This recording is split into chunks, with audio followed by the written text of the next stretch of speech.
remember our ancestors had very humble beginnings. And everything was done a certain kind of way. And eventually we will all learn that everything's a circle. Ta kuyuha, chagaleshka hecha, ta komri ayuk tasna, echukom. Echelogana, wo ta kyukitha venais ahitom re yoktiv na okyakte. And nakuho, titegaleshka, owayak hez, ehani, ta kuechupshas na heche, yoni hake, wo itala gluha, chupelot. In our ways, our humble beginnings, our ancestors created prayers and doings that we follow as much as we can in our own faithful way. And everything's a circle from beginning to end, and that's how we operate. That's why we ask for a circle here. If you're standing in a circle, you're making this activity very sacred. And your thoughts, and your dreams, your visions are all going to combine. You see a dream catcher, same thing. All those thoughts you have. And in the prayer, when we have the prayer, if you all pray the same, all those prayers are going to intertwine. And just think how strong it's going to be with all of us. One easy analogy I always like to use, you take one arrow. If you take one arrow, you can break it easy. So consider our prayers here as many prayers, many arrows in a bundle. You can never break it. You can never break it. Stand with these things, with faith in your heart, in the prayer, no matter what religion you're with. But with Lakota way in our prayer, we're praying to our Creator, Grandmother Earth, and to all of our relatives in the four directions. That's who we're praying to. And all this makes us strong. Sitekleska had this beginning that way, a dream, and then it was conveyed on to some medicine men, some elders that talked about these things years ago. And now here we stand, adding to the campus again, adding another strand in that dream catcher of education for our people. This is how we see things. That is how we see things. And maybe we go back to our departments. Let's convey the same thing again. We all intertwine. We're all working for the same goal, to educate a child, a person, so they can make a difference in their community, their family, provide for them, or even greater, even on to big leadership things. So think about things that way. And when we finish here with this beginning, you go back to your department, learn to intercommunicate, interrelate with each other. We always say, once you become a part of the Tioshpai of Sitegeleshka, you're never far away from it. You always come back to it. And that's how it's been. We have staff that are matriculated out here different ways, but they come back. Their heart is here. The part of their life began here. After they got their education, they went on. But they come back. They think about us. And eventually they come back after years. Hi, I'm here again. And they come back and enjoy themselves for a few days amongst us. Same way with our graduates. No matter what they say, they can always say proudly, I'm a graduate of Sitegeleshka. So think of those things that way and learn to tie them all together all the time. All of you department heads, wherever you're at, just an instructor, interrelate these things. Study the philosophy of the founding of Sitegeleshka. Convey that as much as you can. Even though it sounds like a broken record, continue to do so. Because that was our beginning. Back in those days, those elders would come and sit on a back porch, cup of coffee. They would laugh and joke and talk about different things. But at the same time, they were asserting different points of development for the institution. And then they went into formal meeting. Then actions were taken and solidified, ratified in legislation to make this institution grow. And here we are, humble beginnings, and an old dilapidated BIA building that is no longer there. And here we are, in an old, destroyed, demolished, old boarding school, growing again. So, have these thoughts between you. Hey, Francis will utter the words, but your thoughts will go with that too. Myself, I always say spirituality is very important and central to all we do here at Sitegaleska. Sitegaleska is bigger than each and every one of us. It's what is providing for the future. Not for us, but for those that get the education. And then they will eventually affect the people around them, the communities, families. And that's the only way we're going to grow. I just came through town and I have to do a little bit of correcting different things about entrepreneurship, taking pride in your business place, keep your place clean, keep it presentable so people be happy to come in here, be happy to spend the money here. Employees say that's not my job. It's like, don't say that. You work here. Your money comes from this store. That's how you support your family. That's how you buy your clothes. You buy your food. Take pride in that. No matter what it is, take pride in it. And so that's what I tried to convey. They said, you have to talk to our boss. Where's he at? Far away. But anyway, I'm not even on the agenda here. So, maybe my words have gone to the wind. I hope not. But my experience with Stanley and Bill and Isidore, all those guys, helped me convey these feelings. And you've heard our president mention it many times. There was a mandate. You all know what a mandate means. So, a mandate is a very strong Washichu word. But in our Indian way, all you got to do is say, Fushka, Hakoja, Toja. You say that, the elder says that to you, you need to respect that. That was honor, respect. And the mandate was given, where it changed the man's life trail. And he's here, some 40 years later, still carrying out that mandate. Because every time you achieve one level, then another level comes up and needs to be addressed. And so we need to understand that and convey that also. Be there for each other. All departments, be there for each other at all times. When something happens here, it affects the whole institution. Every little thing here and there, it all reflects back on this institution. The good people hardly ever talk about it. Any little negative thing, they'll talk about that. So remember that. And be ready to address those things. That's all I've been. Now I don't know. Spirituality, I said, is very central. One day, I had a instinct to go to. I had to go to Spring Creek for something for my work. Going south of St. Francis, going right north of Stanley's house. All of a sudden, I needed to go see where Stanley was buried. I never attended his funeral because I had to go someplace else. So I went, drove by his house, little trail, kept going. I didn't know where he was buried, kept going, got up on a hill, see a little lone tree up there, some little fence wires around it. I stopped, lo and behold, Stanley's gravesite. So I had tobacco with me. I went and I prayed that Stanley, I don't know why I'm here, but I was going to Wiwila, but something made me come here. Something. And so I scattered tobacco on 4 corners of his grave, and I said, I'll keep my eyes, my ears open to see what that's going to be. And then I prayed, and I left. And it was the next board meeting. I think that's when we had the master's degrees, right? By now, master's degrees were presented. Proposal, legislation. Boom! It hit me. That's why I went to Stanley. And so I reserved the opportunity to make the motion to approve of that or act on it. And so we did that. And it was a very emotional thing. Spirituality, again, had a hand in that. So that's just my small example. But think of the spirituality that Stanley and Bill and Isidore, all of them went through, Medicine Men Associates, when they set direction for this institution.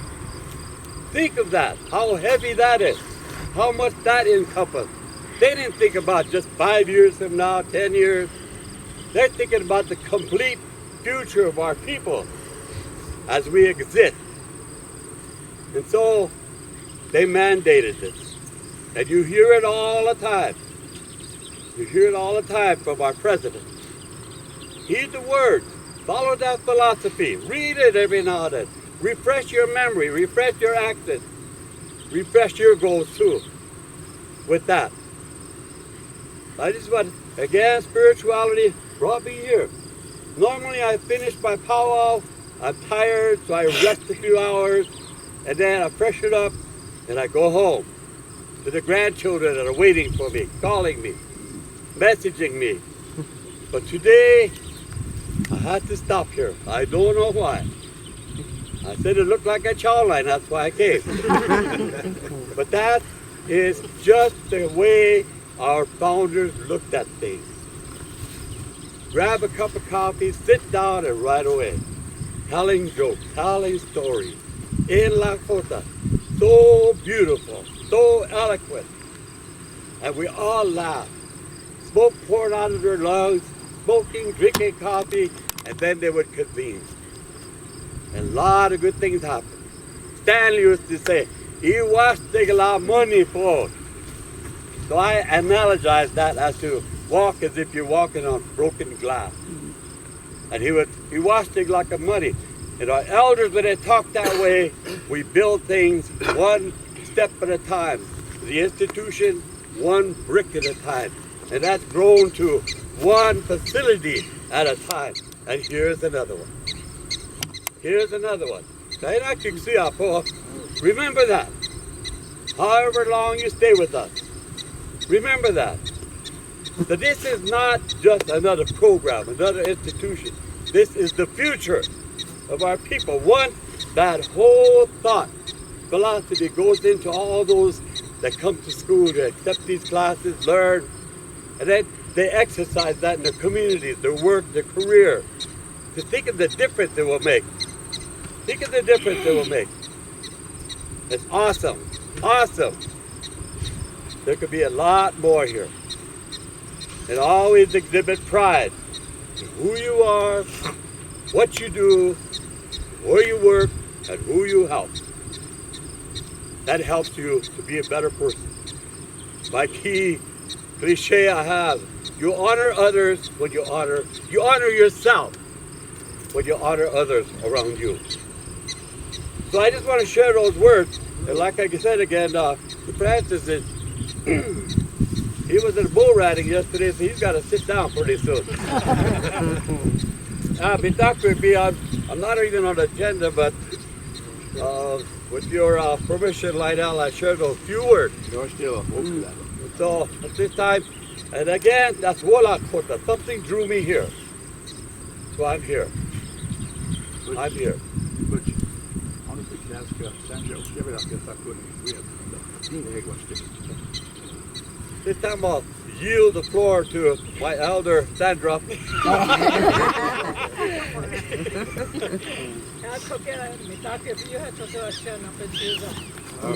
Today is my first day back here to teach Lakota language. And I've been working on it. Every time I've tried to work someplace, they wouldn't hire me. My brother would say, go back to school. And I've been going back to school. I went to City College for 5 summers. And I think I'm at that point where if I want to, I can pick up anything and teach it. You know, we can stand here and talk about it in a circle, like talk about every one of you and how you're supposed to be, like each kid. But it's a real exciting life to know that at least I have 2 languages connected, you know. And the funny part about it is I have somebody I can talk to Lakota to in the office now. But I'm really anxious to work. And on the behalf of the women's side, you know, us women are also, long time ago we used to be home, raising kids, cleaning house, and taking care of everything that belongs in the home. But because of times changing, because of the lifestyles, we had to get educated. I was questioned at one time why my kids didn't talk Lakota. I said, you know, I work, and then in the evenings I would hitchhike to school, take classes, and hitchhike back. I used to have a kabubu bread and a fried peanut butter or cheese, and that's how I survived. And it was really hard. Sometimes I couldn't do it, but women struggle just as hard as the men. And I think that enforcing education on everybody here.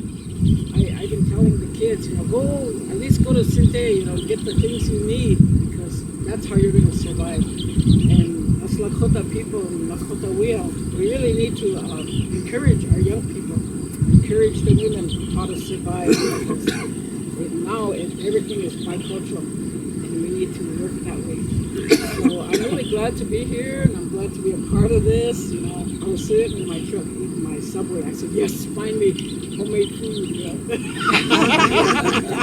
Powwow food is a little bit too much for me. So, but this is how we're gonna stay strong. This is how we're gonna survive. And I always say, we chose on it to everybody. We chose on it is strong in the mind, strong in the body, is strong in the spirit, heart. And if we keep these alive, stick together, we can do something. We can continue those dreams that have been coming all these years. So thank you.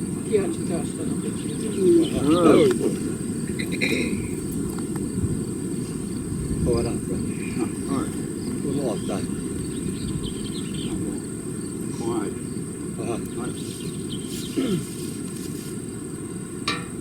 Lionel, I think in your tenure as leader here, you've learned the song that you shared with us at a gathering within this past year.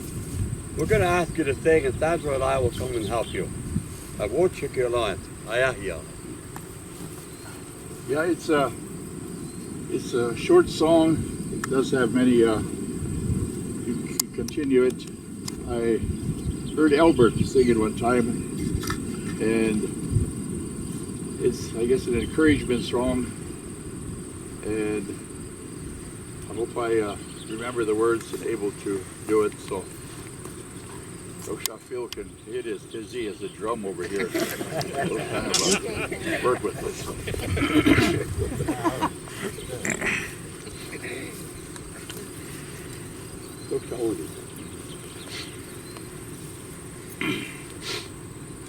Wakat kaka wash agmayayo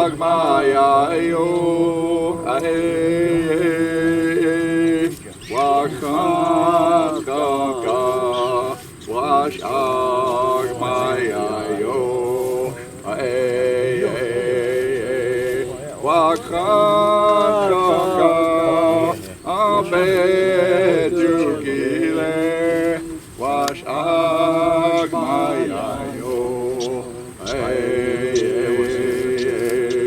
wakat kaka wash agmayayo wakat kaka abedugile wash agmayayo wakat kaka wash agmayayo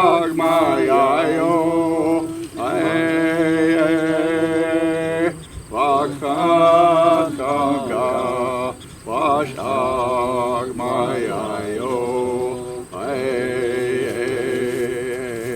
wakat kaka abedugile wash agmayayo wakat kaka wash agmayayo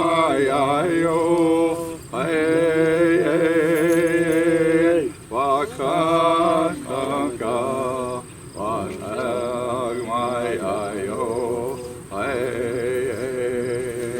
wakat kaka abedugile wash agmayayo wakat kaka abedugile wash agmayayo Hello.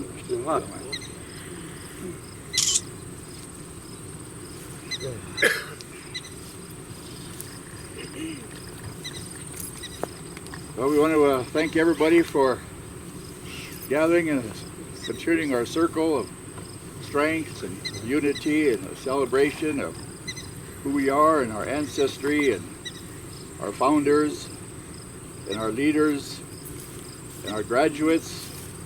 We had a good week this week. I was happy that things really turned out good in Sichaku country.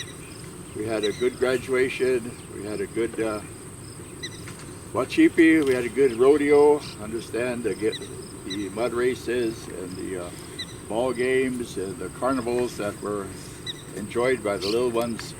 All went to the betterment of having a closing out a summer and continuing the circle of the fall and winter and going into the spring and our school year.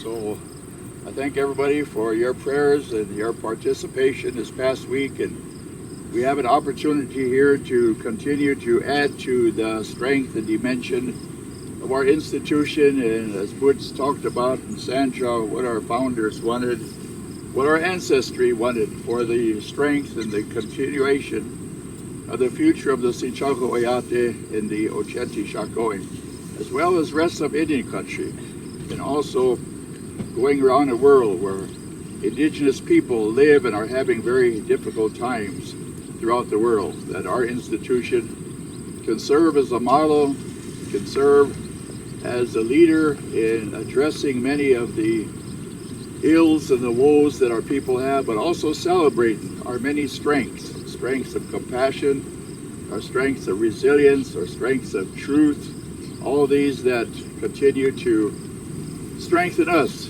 as we develop and work towards the second chapter of St. Teglishka University, as Phil says. And with that, we'll continue to utilize this building. We thank Bear Claw and their people for coming here to help us develop and construct the student union as well as the education department. These will all add to the continuing development and strength of who we are as an Oyate, as a faculty, as staff, as board, administration, and as the Oyate, and as alumni and graduates of St. Teglishka University. I want to thank each and every one of you for your attendance here today.